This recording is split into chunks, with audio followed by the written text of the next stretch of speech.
Be'ezrat Hashem Yitbarach, maintenant on arrive à la sortie d'Égypte. Vahi Beshalach, Paro et Ta'am. Bon, ça aussi il faut comprendre que ça veut dire que Paro c'est lui qui envoie le peuple, pas du tout. C'est Akadosh Baruch Hu. Il y a beaucoup de sujets, On a le sujet de la traversée de la mer. On a Parashat Aman qu'ils ont reçu Mina Shamaim. On va essayer de traiter, comme on dit la Gemara, Tafasta merubelo tafasta, tafasta moa tafasta. Attraper beaucoup d'un coup on peut pas, mais au moins quelque chose de nekudati, comme on dit, de particulier. Mais moi je pense que ça englobe beaucoup de choses. Par exemple, ça va nous répondre à la question Vayi bishala paro et ta'am, velo nacham, etc. Comment c'est ça que Paro il envoie le peuple? Pas du tout. C'est pas Paro, c'est Akadosh Baruch Hu. Alors, pour comprendre tout ça, moi je pense qu'il faut le remez du pasouk d'Aber. Quand il dit Akadosh Baruch Hu, Vayidaber Adonai el Moshe lemor, Daber el ben Israël veyashuvu, veyahadu lifne pi aharot ben Migdol ben Hayam, lifne Baal Tsefon nichecho tahanu alayam. C'est quoi ce tzivouille? Ce tzivouille, il est meramez. C'est-à-dire, c'est ce qu'il a ordonné à Akadosh Baruch Hu. Ok, je rentre pas maintenant dans le pshat, parce que le pshat c'est le pshat. Bien sûr, en amikra yotzemi de pshuto. Mais le remez, c'est quoi le remez? Le remez, c'est le remez de la Géoula. On sait que la Géoula vient d'où? La Géoula de Am Israël, de la sortie d'Égypte, elle dépend de Em Habbanim. Em Habbanim Semecha. Alléluia. Ce qu'on dit dans le Hallel. C'est quoi Em Habbanim? Em Habbanim, c'est la Bina. C'est la Bina. Et c'est pour cela que la Bina, c'est Romez à la Yam. Ça veut dire que l'eau, c'est Abba, c'est la Chokhma. Et le bassin de la mer, c'est la Bina, c'est la Imma, ça s'appelle Imma Illa'a. Donc c'est pour ça qu'ils étaient obligés de passer par la mer, il dit le Harizal, pour se purifier comme dans un mikvé. Ils sont rentrés dans Kaviachol comme en Ibour, comme dans le ventre de leur mère. C'est la mer spirituelle, c'est l'Imma, c'est la Bina. Ils sont rentrés là-bas comme s'ils rentrent comme le bébé dans le ventre de sa mère. Ils se sont purifiés, ils sont ressortis. Parce qu'on sait qu'ils n'ont pas traversé d'un bout à l'autre. Ils ont fait un demi-cercle, comme ils disent les commentateurs. Donc c'était rien que pour se purifier. Et quand ils se sont purifiés, ils sont ressortis du même côté, mais un peu plus loin. Du même côté qu'ils sont rentrés, mais un peu plus loin. Et après, les Égyptiens qui sont rentrés, et c'est là qu'Akadosh Baruch Hu, il a ramené l'eau et ils se sont noyés. Et donc c'est en même temps, comme on a souvent dit, la libération, qui est la Géoula de Am Israël, et en même temps la punition des Goïm, des ennemis de Am Israël. Donc on voit que la notion de la Géoula doit venir par Ima, doit venir par la Bina. Et pourquoi? Parce qu'elle s'appelle Olam Abba. Elle s'appelle aussi le Olam de Heru le Kola. C'est le Olam de l'homme qui est libre. Heru, c'est la liberté. La liberté. C'est-à-dire la liberté, c'est elle. C'est pour ça que la Mishnah va nous enseigner Ezeu ben Chorin Osek Batora. Alors la question se pose, mais quel rapport? Combien de gens, Baruch Hashem, ils sont très très riches, ils ont tout ce qu'il faut, c'est évidemment En la Dayan et la Masha En Avroot. Je ne rentre pas maintenant dans la vie personnelle de chacun, mais d'après ce que tu vois extérieurement, ils peuvent acheter la maison qu'ils veulent, la voiture qu'ils veulent, ce qu'ils veulent, etc. Alors, pourquoi ça s'appelle que le Ben Chorin, celui qui est libre, celui qui étudie, il peut arriver que celui-là, il étudie la Torah, mais il n'a pas les moyens, comme l'autre. Donc, a priori, il se prive.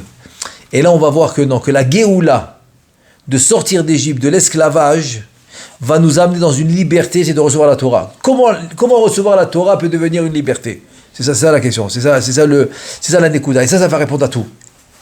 Ça va répondre même le fait que Paro, c'est écrit Beshalach Paro, que Paro, soi-disant, c'est lui qui nous renvoie. Kaviachol, Kiilou, c'est comme soi-disant, c'est grâce à lui qu'on est sorti. Tu vois ce que je veux dire? La Torah, en fait, elle veut nous enseigner quelque chose. Après, on va comprendre la manne. C'est quoi exactement la notion de la manne? Là, la mer, on a expliqué très brièvement, mais au moins on a expliqué la Nekuda, qu'ils vont se purifier grâce à la mer, etc. Et donc, ce qui va se passer, c'est comme ça. C'est que, à travers la Torah qu'on va recevoir, on va arriver à ce monde qui s'appelle Heru. C'est quoi le monde qui s'appelle Heru? C'est la liberté. La liberté. Via Torah shebat tluya hatshuva. Ça veut dire que la Torah, sans la Torah, il n'y a pas de tchouva. Et on l'a dit plusieurs fois, si vous vous rappelez dans la Tfila, que Anche Kene, ces actes-là ont instauré, dans la bracha, qui va parler de la tchouva, et finalement, elle va venir en troisième position. Parce que dans la bracha, tu vas dire Hashivenu Avinu le Toratecha, d'abord la Torah, et la Vodatecha, la Vodatecha c'est la Tfila, donc Torah Tfila, c'est en troisième position. Comment c'est possible? Baruch Hashem, la bracha c'est la tchouva. Comment la tchouva dans la bracha devient en troisième position quand c'est la bracha de la tchouva? Comment c'est possible? Alors en fait, c'est ce qu'il nous dit. C'est que parce que la Torah et la Tfila, c'est ça qui va t'amener à la tchouva. Maintenant, rien que parce qu'on a mentionné la perception de la vie par rapport à que la Torah va t'amener la liberté. Alors je veux juste maintenant une parenthèse. Une vraie histoire qui s'est passée. Ok, une vraie histoire qui s'est passée. Et c'est juste, je vais utiliser cette histoire maintenant pour expliquer la suite. L'histoire c'est la suivante. Il y a maintenant quelqu'un qui s'occupe, on va dire, je ne sais pas exactement si c'est Arachi, mais en tout cas il a une organisation de s'occuper de prendre des jeunes d'université. Université, ils connaissent rien, quoi, pas Shabbat, ils connaissent rien de... Mais ils sont des juifs, c'est des juifs, bien sûr, ils connaissent pas. Et ils les amènent, par exemple, à Mea Shearim dans des tiches. Ça leur donne un peu on va dire de vivre un petit peu, de vivre le judaïsme, de voir un peu le Shabbat, etc. Donc ce jour-là, quelqu'un qui s'occupe de ce groupe, il emmène un groupe universitaire, des élèves d'université, des jeunes hommes, 18, 19, 20 et plus, même 20, 21, 22, comme ça, d'université, qui étudient ici en Israël. Et donc, il les amène vendredi soir à Mea Shearim dans un tiche. Un tiche. Tout le monde sait c'est quoi un tiche. Le Hadmour qui fait son repas, qui coupe le pain, qui donne les morceaux de pain à tout le monde. Et tout le monde, ils sont très très très bien autour de lui, dans des estrades comme ça, dans des estrades. C'est extraordinaire, extraordinaire. Extraordinaire, et les chansons, etc. Et un parmi ces étudiants, qui a jamais vu ça de sa vie, il est impressionné. Il dit, c'est quoi cette Séouda de Shabbat? J'ai jamais vu ça. Il est impressionné, il aime les chansons. Il ne sait pas comment partager ses émotions. Qu'est-ce qu'il fait? Vendredi soir, en plein Shabbat, il sort son téléphone, il appelle sa mère aux États-Unis. C'est un étudiant qui vient des États-Unis pour étudier en Israël. Et il dit, maman, regarde ce que je vois. Elle dit, mais je t'entends pas, parce qu'il y avait les cris, les chants, je t'entends pas. Je t'entends pas. Ok, montre-moi dans ton téléphone qu'est-ce qu'ils font. Tu veux me montrer pour toi? Et lui, il prend le téléphone, il commence à filmer vendredi soir Shabbat. Et là, il y en a un qui fait attention à ce qu'il fait. Shabbat. Et un deuxième, des milliers, il dit Shabbat. Et qu'est-ce qu'il dit à sa mère, tu vois? Tout le monde est en train de te dire Shabbat Shalom. Tout le monde est en train de te dire Shabbat Shalom. Tu vois, c'est vrai qu'une idée, si je rentre un peu dans l'esprit de ce bachour, il voyait pas ça comme une remontrance. Il voyait pas ça comme une boucha, comme une honte. Il est en train de transgresser Shabbat devant tout le monde. Parce qu'il n'a pas cette notion. Il n'a pas cette notion de Shabbat, que c'est interdit, etc. C'est la première fois qu'il voit c'est quoi un Shabbat, c'est quoi une Séouda, etc. Donc pour lui, tout est positif. Tout est positif. Pour lui, le fait qu'ils lui ont dit Shabbat, tout simplement, ils sont en train de lui dire Shabbat Shalom. Et comme il est en train de filmer avec son téléphone vendredi soir, il dit à sa mère, ils sont en train de te dire à toi, maman, à toi, ils sont en train de te dire Shabbat Shalom. Ça, c'est la liberté. Ça, c'est la liberté que la Torah elle veut. Parce que tout le reste, c'est la société et c'est l'état à vote et c'est les envies corporelles, les envies qui viennent de la gashmiou, du chomer, de la matière. C'est ça en fait qui s'appelle emprisonné. D'être emprisonné, c'est quoi emprisonné? C'est être dans les envies. C'est être esclave de ses passions. Pardon? Être esclave de ses passions. Par exemple, être esclave de ses ta'avot. Je ne sais pas si c'est le mot passion. Ta'avot, c'est pas passion. Ta'avot, c'est ses envies. Ses envies, oui. C'est être esclave de ses envies. C'est-à-dire, dès que le corps il veut. En une phrase, Rachamim, ils ont résumé, c'est quand le cœur te dirige. Quand le cœur te dirige, tu es esclave de tes envies. Quand toi, tu diriges ton cœur, domine, allez. Quand le cœur te domine, tu es esclave de tes envies. Quand toi, tu domines ton cœur, alors tu es libre. C'est toi le libre. Parce que tu ne fais pas ce que ton cœur il te dit. Tu réfléchis. Tout ce que tu fais, c'est réfléchir. Et donc, c'est ça la Torah. La liberté, en fait, c'est ça. C'est-à-dire que ne pas regarder le côté négatif. Comme il dit, Ezeu Chacham Alomed Mikol Adam, qu'il apprend de tout le monde. Ezeu Ashir Asamer Bechelko. C'est pas celui qui a les numéros. Il ne regarde pas les numéros. Parce que les numéros, il y aura toujours un qui a plus de numéros que toi. Il y aura toujours un qui a plus que toi. Même dans quoi, même si tu as quoi, 1000 voitures, tu vas trouver un qui a plus que toi. Quoi qu'il arrive, tu vas trouver toujours plus. Donc les numéros, c'est pas ça le hachir. Sa mère Bechelko. Tu vois, il voit toujours le bon côté de la pièce. Il est heureux avec ce qu'il est, etc. Donc ça veut dire que finalement, la liberté, c'est quoi? La liberté, c'est quoi? C'est quand ton cœur, c'est quand toi tu domines ton cœur. Pour l'instant, je ferme la parenthèse, on reviendra sur ça, et je continue. Donc maintenant, qu'est-ce qui se passe? C'est que vient Kadosh Baruch Hu ordonner à Moshe d'avertir le Ham Israël qui doit faire Tchouva Shlema Milev Vanefesh. Pourquoi? Parce que maintenant, on va recevoir la Torah, et c'est le but de la sortie d'Égypte. C'est un Béchalach, tout ce qu'on va faire maintenant c'est ça. Et comme on a dit, après la purification, on va dire comme un mikvé, mais c'est un mikvé, c'est la mer, c'est la bina. On va appeler ça la purification de la bina. Ok? Donc cette purification va se faire à travers la traversée de la mer. Maintenant il faut faire, qu'est-ce qu'il faut faire? Tchouva, comme on a prouvé dans la bracha de la Hamida. Ah maintenant. Et maintenant. Comme on a vu après, on va voir après que par exemple, maintenant pour traverser la mer, il faudra que la mer elle s'ouvre. Maintenant, s'ils sont pas entiers avec leur cœur, la mer, on voit bien que le Midrash il va dire attends, Elo Avdei Avodazara, Velo Avdei Avodazara, ils sont tous dans Avodazara, donc ça marche pas. Jusqu'à qu'après Narshon il doit faire Messirut Nefesh. Donc tout ça, Kaviachol, la Kadosh Baruch Hu leur demande de se préparer. Très bien. Et il lui dit, Im Yashuvu Milev Shalev, si maintenant ils font Tchouva Be'emet, Bazé Yesh Lahem Aramad Rosh. Incroyable. Si maintenant ils font tchouva belev shalem, ils vont lever la tête. Ça veut dire que l'homme il a l'impression que maintenant que je vais plaire à l'autre, il va m'engager. Je vais plaire à l'autre, il va m'augmenter dans mon salaire. Je vais lui plaire, il va me faire avancer dans la compagnie. Il va me donner une position supérieure. C'est l'homme, il se trompe. Il vient à Kadosh Baruch Hu, il dit même la mer va s'incliner devant toi. Même la mer, elle va s'ouvrir devant toi. Mais quand toi, tu vas te dominer, quand toi, tu vas faire tchouva, quand toi, tu vas être ton cœur entier avec Hachem, ça veut dire que lever sa tête et être bien dans ce Olam Hazé, dans Olam Haba évidemment, avec la Torah et les mitzvot. Mais je parle de... Parce que l'homme maintenant, il doit vivre sur Olam Hazé. Donc pour être bien dans ce Olam Hazé, il doit être entier avec Hachem. C'est tout. C'est pas trop. C'est-à-dire, il doit même pas s'inquiéter à trouver grâce aux yeux des hommes. Parce que ça, c'est automatique. Quand tu trouves grâce aux yeux d'Hachem, Akadosh Baruch Hu, maintenant, qu'est-ce qu'il fait? Il va illuminer ta grâce qu'il a en toi, parce qu'il a trouvé grâce, tu as trouvé de grâce à ses yeux. Il va l'illuminer. Donc, n'importe qui te voit, il va avoir quelque chose de spécial. Il va t'aimer automatiquement.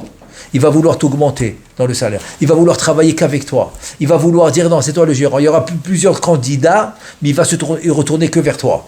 Ça, c'est le moussag. Ça, c'est l'enseignement. Ça, c'est l'enseignement de Vaï Béchalach. La Torah dit Vaï Béchalach paro. Si tu continues à dire Vaï Béchalach paro, vélo nicha mara, vélo nicha tatata, vélo. Non, c'est pas ça. Je parle à remez. Pourquoi? Parce que la Torah dit Natati makom litot. C'est-à-dire, je veux que tu me découvres. Maintenant, si je te donne tout sur un plateau d'argent, alors c'est quand on mérite. Tu vas venir après à 120 ans, tu vas vouloir Olam Haba, mais c'est quand on mérite. Ton mérite, c'est que tu as su regarder la bonne adresse. Tu as su Béhémet, voir où est-ce qu'il est vraiment à Kadosh Baruch Hu dans l'histoire. Maintenant, une deuxième parenthèse, je suis obligé de faire, parce que je pense qu'elle va nous éclaircir dans l'idée.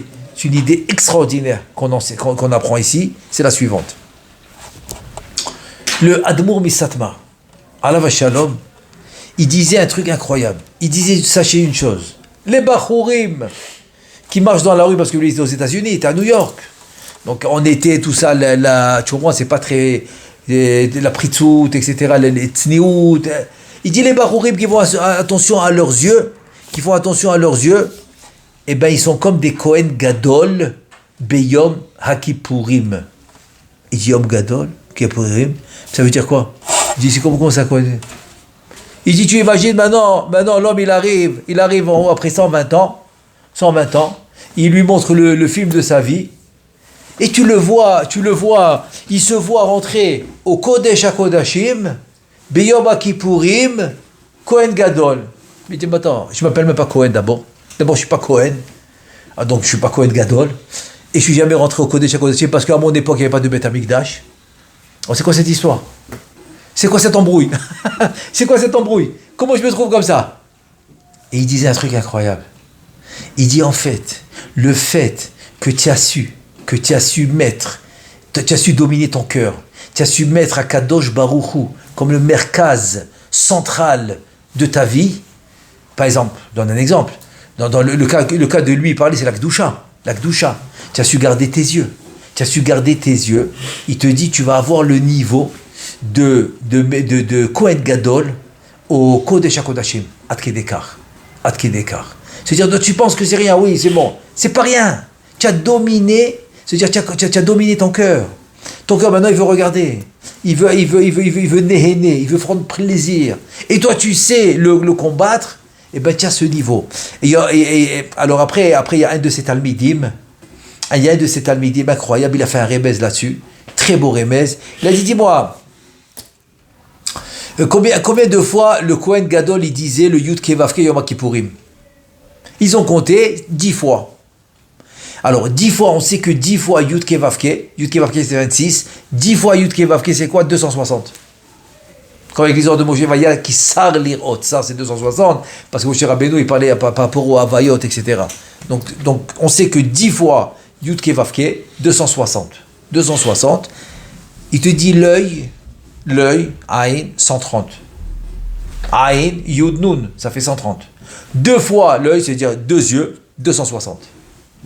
Ça veut dire, en gardant ses yeux par exemple, parce que les yeux ça représente la tsniout. Les yeux ça représente la shlita, la domination que tu as de ton cœur, c'est toi qui domine ton cœur. Se laisser aller, c'est le contraire. C'est ton cœur qui te domine. Donc c'est comment tu prouves que c'est toi qui domine ton cœur, comment tu le prouves? En gardant les yeux. Donc quand il garde les yeux, ça fait automatiquement, ça lui fait kaviachol un niveau de Kohen Gadol Beyom Kippourim. Donc les yeux 260. C'est les 10 Havayot qui mentionnaient Yom Kippourim. Un truc incroyable. Il dit, ok, ça c'est. C'est-à-dire que chacun peut devenir. Et là, il ramène encore une preuve incroyable. Le Talmid là, du Admour. Il dit, regarde, qu'est-ce qu'on dit à la fin de Yom Kippourim? Qu'est-ce que le Kohen Gadol il fait? Le Kohen Gadol il fait une Seouda. Le Kohen Gadol il fait une Seouda à la fin de Yom Kippourim. Mais qu'est-ce qu'il dit? Il dit comme ça. Emet, Manehdar, c'est beau quoi, le Emet, c'est beau. Il dit Manehdar, Aya Kohen Gadol. Comment il était beau le Kohen Gadol, Betseto en sortant du Bet Kodesh HaKodashim. Quand il est sorti du Kodesh HaKodashim, Blipega, sans aucune, comment tu dis, sans aucune péga, sans dégâts, sans aucune péga. Veyom Tov aya ose, et Yom Tov il faisait, Betseto Beshalom, en sortant Beshalom, Ashrei Ha'am, Shekachalo. Il a dit comment ça, Ashrei Ha'am? Ashrei Kohen Gadol, Shekachalo. Mais qu'est-ce que tu veux du peuple? Attends, qui est rentré là-bas? Le Kohen Gadol. Qu'est-ce que tu veux du peuple?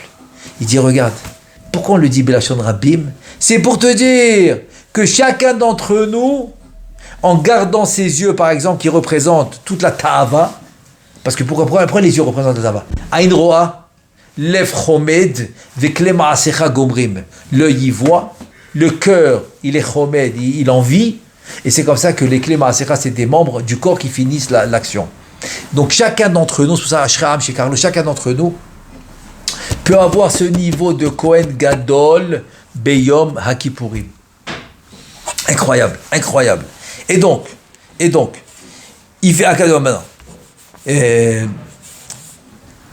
donc on a compris pourquoi Chas v'Shalom, le Lamidat Adin était devant la mer, comme on voit dans le Midrash. La mer dit Elu Ovdei Avodah Zara, c'est les Égyptiens. Ve'elu Ovdei Avodah Zara Chas v'Shalom, c'est Am Yisraël, donc ils ne voulaient pas s'ouvrir. Et quand le pasuk qui dit maintenant, le pasuk qu'on a ramené au départ, Daber el Ben Israël ve'yashuvu, le remez c'est tchouva, yashuvu. Shiashuvu bitchouva sheleba lifnei amida sheotzia ota lecherut. Parce que la tchouva elle arrive où? Olam Abina. C'est Ima Ilaa. Donc c'est Olam Tchouva. Olam Tchouva, c'est Olam Abina, c'est Olam Abba. Il s'appelle aussi Olam Abba. Et donc, Vezeu lifnei pi achirot. Et là, il leur a dit, Ben Migdol chez Akadosh Baruch Ken, Migdal Oz Shem Adonai, comme il dit Michelet, ça représente Akadosh Baruch Hu, ou Ben Ayam chez Midat Adin, Migdal Oz Shem Hashem, le Ma'la Mirashechem, Ve'ayam Shehu Adin, Metartehem. Incroyable. Ça veut dire que vient maintenant le pasouk en Remez, et je pense que ça peut répondre à toutes les questions. C'est que finalement, quand tu vois maintenant, Kaviachol Vaï Bishara Paro, tu vois Paro le chef ici, le goy quoi, par exemple, le problème. On va appeler Paro le problème. Quand tu vois le problème devant toi, c'est lui le problème maintenant. D'un autre côté, tu vois la mer, tu peux pas passer. De l'autre côté, tu vois en arrière de toi les Égyptiens, Rotfim, Acharé Bene Israël, qui courent après Am Israël. Sur les côtés, bête féroce, droite et gauche. Tu es encerclé de tout, qu'est-ce que tu fais? Il te dit, en faisant tchouva, ça règle le problème. Pourquoi ça règle le problème? Comment c'est ça? Maintenant, c'est le chidouche. Le chidouche, pourquoi la tchouva va régler le problème? Qu'est-ce qu'il nous dit? Il nous dit parce que la tchouva, c'est olama ba. La tchouva, c'est olama bina. C'est olama bina. Alors, olama bina, ça veut dire que tu as surmonté et tu es monté plus haut dans le shoresh, dans la racine, tu es monté plus haut que le problème. Quand je te dis maintenant Magdim Refoua la Maka, de là, moi je pense Bessiata Dishmaya, Chidouche incroyable. Quand tu me dis que Magdim Refoua la Maka, ça veut dire que tu n'as aucune fear, c'est une peur. Tu n'as aucune peur devant le problème. Pourquoi? Parce que ce Magdim Refoua la Maka, c'est quoi finalement? La solution, elle est avant le problème. Pourquoi? Parce que le problème, le shoresh du problème, la racine du problème, elle a un niveau spécifique. Quoi qu'il arrive, le problème, il ne peut pas dépasser ce niveau. Ça veut dire qu'il a un birsa, il a un maximum. Le plus haut niveau du problème, ok, il va être toujours plus bas que le niveau que tu vas atteindre avec la tchouva. C'est ça que ça veut dire. C'est-à-dire du moment que maintenant tu es confronté au problème et tu vois le problème, pas comme le bachour qui a dit à sa mère, voilà, ils sont en train de te dire Shabbat Shalom. Non, toi tu vois vraiment le problème. Tu as honte, donc tu peux sortir de honte et tu peux t'éloigner du judaïsme parce qu'ils t'ont fait honte, ils ont crié Shabbat. Tu vois, ou bien non, tout simplement. Tu vois pas le problème. Donc tu dis voilà, il te dit Shabbat. Alors, je dis pas que c'est permis de faire ce qu'il a fait, mais au moins quelqu'un comme ça, il a beaucoup plus de chances. Il a beaucoup plus de chances d'arriver au but. Parce qu'il ne rend pas le problème une montagne impossible de graver, comme on dit, d'escalader. Il ne voit pas ça comme ça, non. Parce que le problème, dans son shoresh, dans sa racine, il a une limite. Et dès que tu vas faire tchouva, tu vas dépasser cette racine. Donc automatiquement, tu vas t'élever de niveau. Et en t'élevant de niveau, qu'est-ce que tu fais? Tu mets le problème en arrière. Donc le problème, il devient secondaire. Il devient en arrière. Il est plus bas que toi. Donc en deux mots, tu t'es élevé et tu t'es élevé du problème. Tu t'es mis au-dessus du problème. C'est-à-dire tu es arrivé à un niveau où le problème, il devient inférieur à toi. C'est-à-dire que tu domines le problème. Pourquoi? Parce que tu as fait tes chouvas. Tu es monté à Olam Abina. Maintenant, tout ce que je dis, c'est un cas d'exemple. Mais pour arriver à tout ça, on a dit, il faut étudier la Torah. C'est-à-dire, en deux mots. En te connectant avec la Torah, tu vas toujours arriver à un niveau au-dessus du problème. Donc ça veut dire que quoi? Ça veut dire que tout le concept de peur, c'est parce que tu es encore au niveau du problème. Et c'est normal. Si tu es encore au niveau du problème, c'est normal que le problème, il peut te dominer. Mais si tu dis non, il y a un niveau supérieur au problème, qui s'appelle la bina, et que je peux atteindre avec la Torah. Et donc sa réponse est à ce qu'on a dit tout à l'heure. C'est que Ezeu ben Chorin, c'est qui le ben Chorin? C'est qui l'homme libre?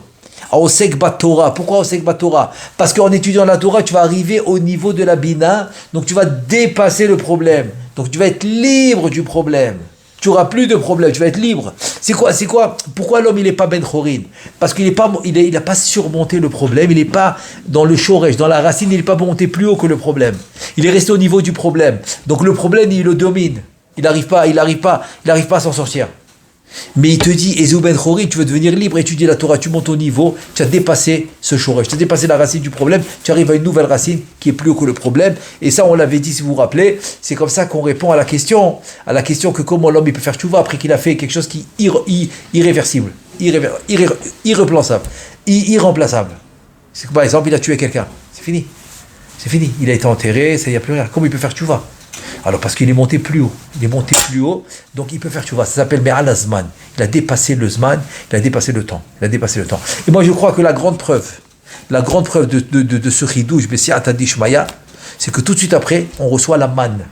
La manne, il n'y a rien de logique. Rien du tout. Au contraire, c'est tout le contraire de notre quotidien. Notre quotidien, il est basé sur la klala, sur la malédiction qu'Akadosh Baruch Hu a dit à Adam Arishon, ça veut dire que notre quotidien il est basé sur l'Ishtadlut. Je dis pas, comme j'ai l'habitude de dire, je dis pas que l'Ishtadlut c'est la réussite, pas du tout. Mais l'Ishtadlut est irremplaçable, indispensable. C'est vrai que la réussite va dépendre d'Hachem, Hachem va t'amener la réussite. Mais est-ce que l'Ishtadlut, tu peux t'en passer de l'Ishtadlut? Pas du tout. Elle est irremplaçable. Tu peux pas. Tu es obligé d'avoir l'Ishtadlut pour finalement arriver à la réussite ou arriver à ce que tu as besoin, la parnassa, etc. Et là, on voit tout le contraire. C'est la manne. C'est quoi la manne? La manne, tout simplement, il n'y a rien du tout. Il n'y a pas d'ishtadlut. Au contraire.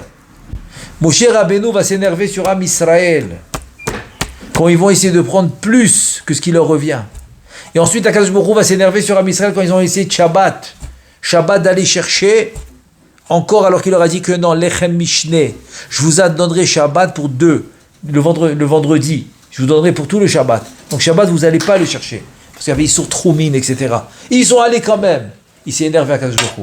Une fois, Moshe Rabbeinu va s'énerver. Pourquoi? Parce qu'ils ont essayé de garder pour le lendemain, ou ils ont essayé de prendre plus. Et une fois, Akadosh Baruch Hu va s'énerver parce qu'ils ont essayé de la prendre Shabbat. Donc la manne, c'est quoi? La manne, c'est tout le contraire. Pas d'ishtadlut. N'essaye même pas pour garder pour demain. N'essaye même pas de chercher Shabbat, c'est rien du tout. Pas d'ishtadlut. Tu reçois tout. Même tes habits, ils vont grandir avec toi. Simlatecha lo baleta. Ven alecha, etc. Tes chaussures aussi. Tu n'as pas besoin. Même ceux qui mangeaient que la manne, même les toilettes, ils n'avaient pas besoin. C'est rien que ceux qui mangeaient d'autres choses, quoi. Qui s'achetaient des nations autour. Mais ceux qui mangeaient que la manne, lechem abiri bachal ish. Alors c'est quoi l'histoire de la manne alors que, après 40 ans, on rentre en Israël, tout est le contraire. Et c'est un peu la faute des Meraglim, etc. Je ne vais pas trop rentrer maintenant dans le sujet, mais c'est un peu la faute que eux, quoi. Ils ont vu là-bas qu'il doit faire Ishtadlut, ils ont vu là-bas qu'il doit faire beaucoup de choses. Ils ont dit, mais non, on est mieux au désert, qu'est-ce qu'on a besoin de rentrer? Donc c'est un peu la faute des Meraglim, qu'ils ont voulu Kaviachol rester au désert et ne pas rentrer à cause de ça. Alors en fait, c'est quoi l'idée de la contradiction incroyable qu'on voit dans la paracha? D'un côté, on te dit, comme après la faute de Adam Arishon, et maintenant on te montre tout le contraire. La mer qui va s'ouvrir, la manne pendant 40 ans. Comment ça marche? Alors le chidou, c'est le suivant. C'est qu'il te dit, c'est que dans le quotidien, c'est vrai. Indispensable, l'Aishtadlut, c'est vrai, indispensable, c'est vrai. Mais dès que maintenant tu as un problème, et que tu vois que quoi? Que l'Aishtadlut, ça va pas t'aider. Par exemple, tu travailles, mais tu vois que ton chèque, impossible, ça couvre pas les frais. Qu'est-ce que je peux faire? Attends, je travaille autant d'heures que tout le monde, je travaille pas moins, je suis pas fainéant, je fais tout ce qu'il faut faire, mais ça me couvre pas les frais. Par exemple, je sais pas moi, Chasvé Shalom, il va chez le docteur, un problème, voilà, le médicament, ça aide pas. Ça veut dire que dans le quotidien, il y a souvent des situations qui se présentent à toi que l'Aishtadlut ne peut pas aider, le médecin ne peut pas t'aider, le chèque ne couvre pas tous tes frais, etc. Plein de choses comme ça. Alors là, maintenant, ça rentre en jeu. La mer qui s'ouvre, la manne qu'on reçoit, c'est quoi? C'est que tu crois que ça s'est passé 40 ans et c'est fini. Tu l'as plus dans le quotidien. C'est un peu la faute des Meraglim, quoi. Ils n'ont pas compris ça. Ils ont dit, ce que je te demande, Ya Habibi, ce que je te demande, c'est de rentrer ça dans ton quotidien, dans ta parnassa de tous les jours. Même si tu vas travailler, Tu dis, moi je reçois la manne. Si je travaille, c'est que j'ai pas le choix. C'est la xéra, c'est le décret, et c'est la malédiction que Adam Arishon il a reçue. Et on vient tous de Adam Arishon. On était tous en lui quand on a fait ça. Donc en deux mots, c'est quelque chose qu'on est obligé de faire. Mais viens la Torah et te dit, tu fais tchouva, c'est arrivé où à la bina? La bina, c'est en dehors du temps. Ça veut dire que cette notion de manne, cette notion de mer qui s'ouvre, toutes ces notions-là, ils t'accompagnent au quotidien. Qu'est-ce que tu dois faire? Les utiliser. Voilà. Comment tu les utilises? En faisant tchouva. La tfila. La tfila, c'est la tfila. Et c'est la tchouva. Donc tu arrives à faire tout ça à l'étude de la Torah, la tfila et la tchouva. Et là maintenant, quand tu as tout ça avec toi, comme base, là tu vas maintenant faire tous les décrets qu'il faut que tu fasses, toutes tes obligations. Tu vas faire tes obligations, et en faisant tes obligations, là, Béhémet, tu vas réussir. Pourquoi? Parce que ta base en fait, c'est quoi? C'est que la solution est avant le problème. Et c'est quoi la solution avant le problème? C'est qu'on t'a montré que tu peux avoir la manne sans rien faire. Maintenant, tu n'as pas le choix parce qu'on n'est pas encore à la Géoula sophite, finale. Mais même si tu fais ta Ishtadlout, je veux que cette notion, ne l'oublie pas. Elle est là. C'est à toi de l'utiliser. C'est à toi d'utiliser. C'est à toi d'utiliser. C'est à toi. C'est pour ça qu'il y a des fois, il y a beaucoup de pshatim. Quand je donne un exemple. Pourquoi le Shidour et la Parnassa, c'est les deux choses qui sont comparées à Kriyat Yam-Souf. Pourquoi? Qu'est-ce qu'ils ont de spécial? Alors en fait, parce que ces deux notions-là, c'est que quoi que tu penses, et quoi que tu penses que tu penses que ça va être ton Shidour, et ça va être ta Parnassa, tout le temps, ça va être le contraire. Non, c'est le contraire, pas exactement le contraire, ça va être autre chose de ce que tu as pensé, voilà, automatique. Tu as dit, finalement, le Shidour, il est venu, tu t'attendais pas, voilà. Tu as pensé Parnassa, finalement, elle est venue, tu t'attendais pas. C'est exactement ce qui s'est passé avec Israël. Ils sont devant la mer, ils s'attendent pas qu'elle va s'ouvrir. En arrière, les Égyptiens qui courent après eux, sur les côtés droite-gauche, les bêtes féroces, ils ont eu la solution qu'ils ne pensaient pas. Voilà, la solution qu'ils ne pensaient pas. Ils pensaient à un miracle, Hachem, il va maintenant, il va engloutir les mitrim dans la terre, je sais pas, il aura plein de possibilités. Mais finalement, la Yeshua, c'est toujours la possibilité que tu n'as pas pensé. Tu n'as pas pensé à elle. Donc finalement, c'est ça que ça veut dire. Ça veut dire que même si maintenant, ta Ishtadlout, elle est claire, c'est-à-dire ne reste pas fermé avec de dire voilà, c'est que comme ça que je vais gagner. Pas du tout. La Ishtadlout, c'est une obligation. Mais la réussite, c'est entre les mains d'Hachem, c'est la notion qu'on voit aujourd'hui. Donc c'est quoi la notion qu'on voit aujourd'hui? C'est même si le quotidien il est comme il est dans la société, toi tu rentres maintenant la notion de quoi? De bina, de tchouva, qui est en dehors du temps. Et c'est ça que ça veut dire que la solution a été créée avant le problème.